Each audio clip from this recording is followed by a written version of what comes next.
And welcome back to the Ruby Tuesday. My name is Ruben, and this is my review for Netflix's original series, The Liberator.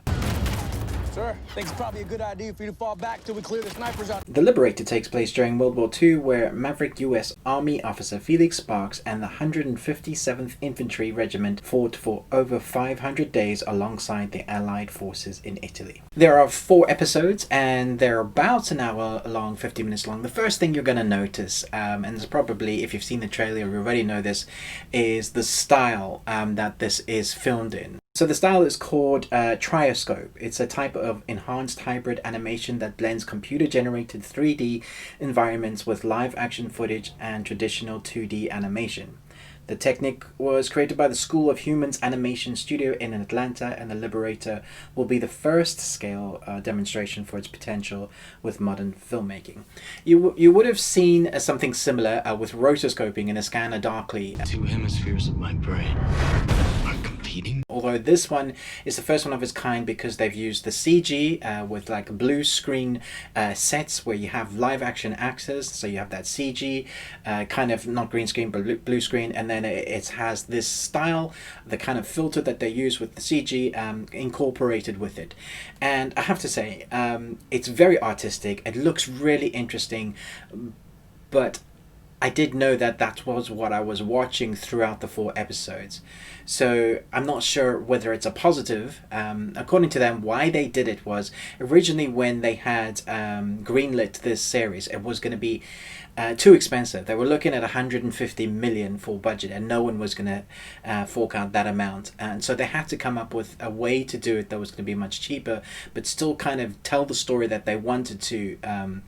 And I think they've accomplished that. It does take you a bit getting used to, and there'll always be points in which you recognize, there'll be some sort of weird shading, kind of Borderlands shading, Borderlands the game,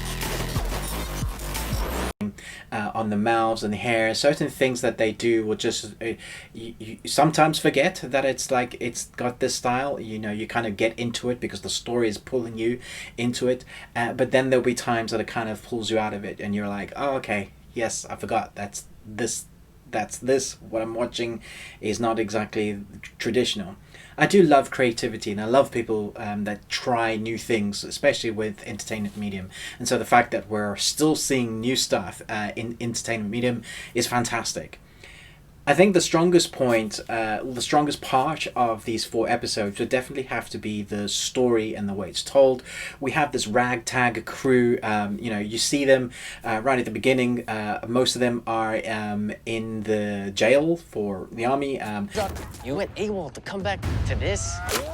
I think you're just worried he's gonna miss me and he'll... They're in jail for insubordination, hitting their sergeants, for racism, all of that. So you get a really mixed crew that end up spending most of the 500 days together.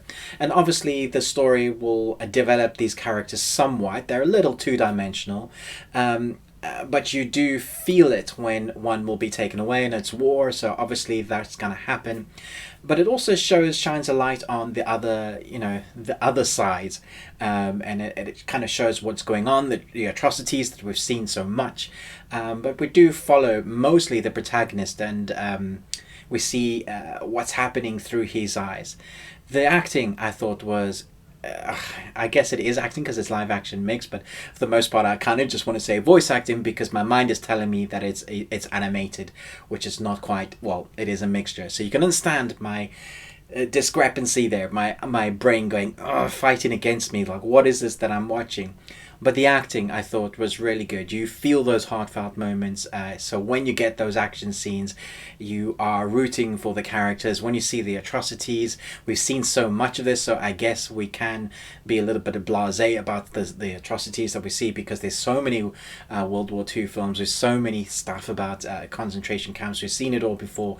But I like the way they show it. They spend a decent amount of time showing the effects of that, what the effects happens to you as a person. Like if you're in this army and you spend so many days, you see what happened. If ever I go silent or seem to leave you even when you're right beside me, you'll know where I am. And it kind of follows towards the end of the war, and you kind of see what happens afterward. And I haven't seen that a lot. That normally the films or TV series don't concentrate on that, so I quite like that. When you see a couple of them coming home, you see what that takes, you see where people get injured. So there's all kind of these little snapshots of what they've gone through over these 500 days. Obviously we couldn't see all 500 days, and what they accomplished, this group, is incredible. They have seen so much action and more time than most in World War II, and it doesn't shine a light on them just being good or bad. They are human, and so they're good and bad,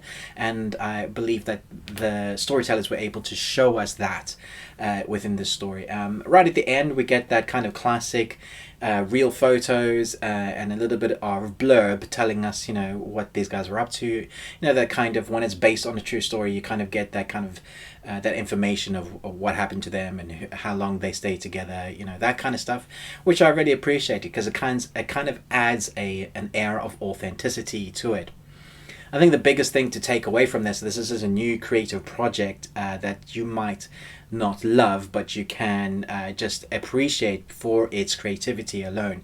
And then I think you'll appreciate the way the story is told. It doesn't overstay its welcome. It's only 4 episodes. You know, if they could have gone the route of really stretching it out like some series do, but they don't do that. And for the most part, I thought all the actors did a really great job.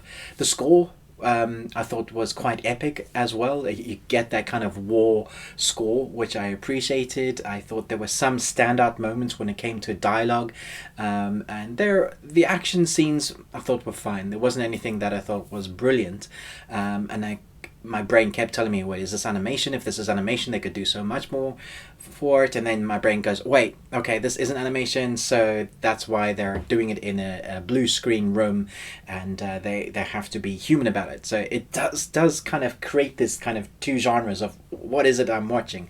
It's an interesting concept. It's new creativity, which I love. I'm going to give this a B-. Chat to me in the comments below. What did you think about this? Do you like it? It's kind of a short, sharp, sweet review. There's not lots more that I can break down, unless I was going to go into, you know, sort of the conversations and the costumes and the design of that. But I think you'll get it, and you understand if you watch it. For the most part, I thought it was really well put together. I don't think it's like the best army thing I've ever seen, but if you like stuff like the Pacific Rim or, you know, other great war series or films, I think you'll find this entertaining. It isn't my time to come home yet. Dios mío, it's the captain. You came back. I'm not scared anymore. Chat to me in the comments below. Let me know what you thought, but most of all, until next time, remember, live long and Tuesday.